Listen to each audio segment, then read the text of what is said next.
Lagyan na natin ang ating onion. Kasi golden brown na ang ating ginger.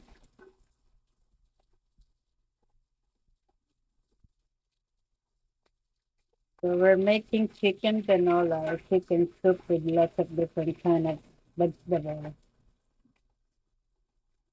I can smell it now.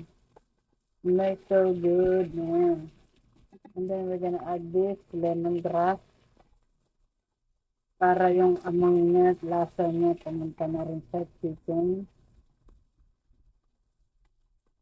Tinola siya. Tararararam, tapos dagdagan natin ang paminta.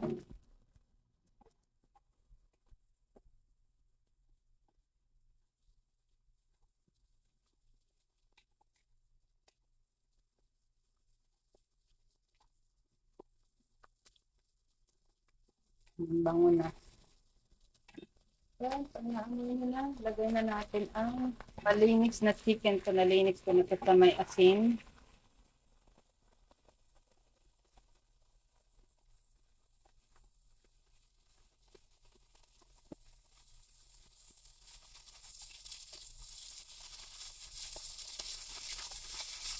So, we're gonna wait for this chicken to be golden brown.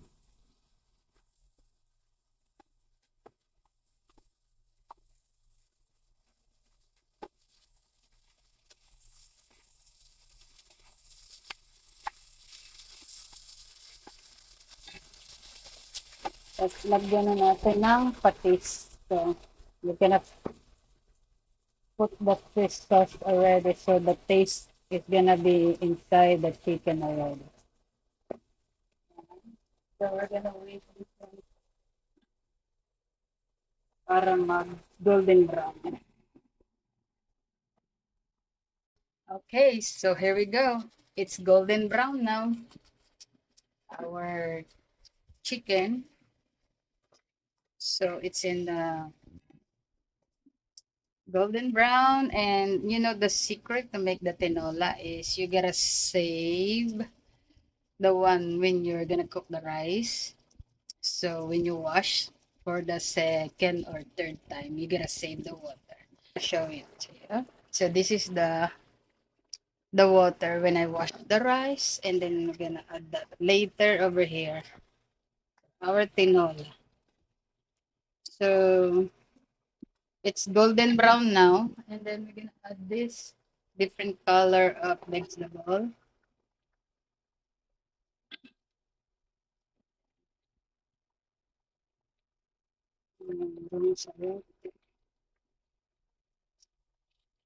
May carrots, so it's colorful now. It smell good gawa ng lemongrass and then lots of ginger. Halo-halo. Mabango siya kasi gawa rin ng fish sauce. Patis.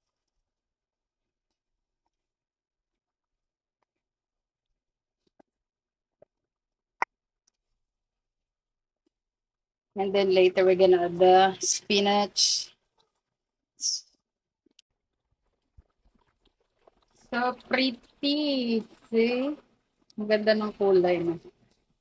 Kasi nga may carrots, ang bango-bango. Smells so good. Magluto si Lola. Yan, ang ating chicken soup. Maraming ginger para medicine kasi yan. Lots of benefits from lemongrass and ginger.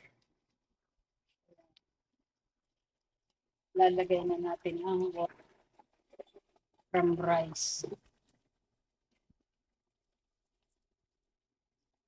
Ching!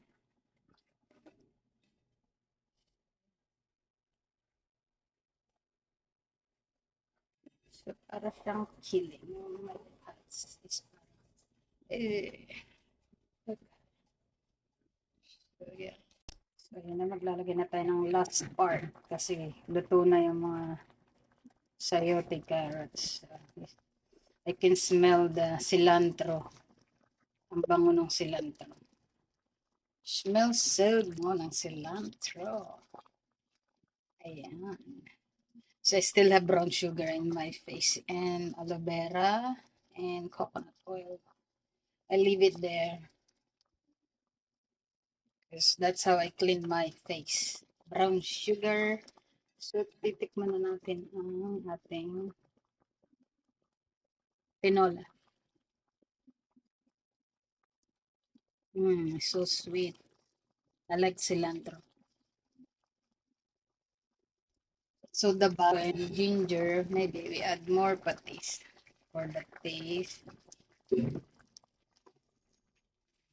More veggies. The more veggies, it's healthier.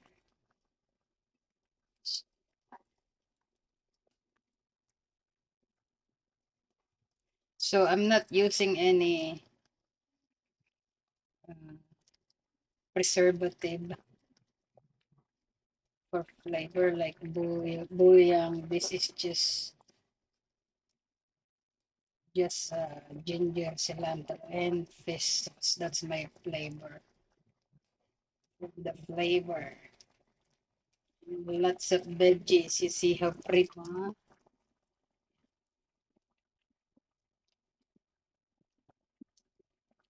Okay, guys, happy cooking. Happy.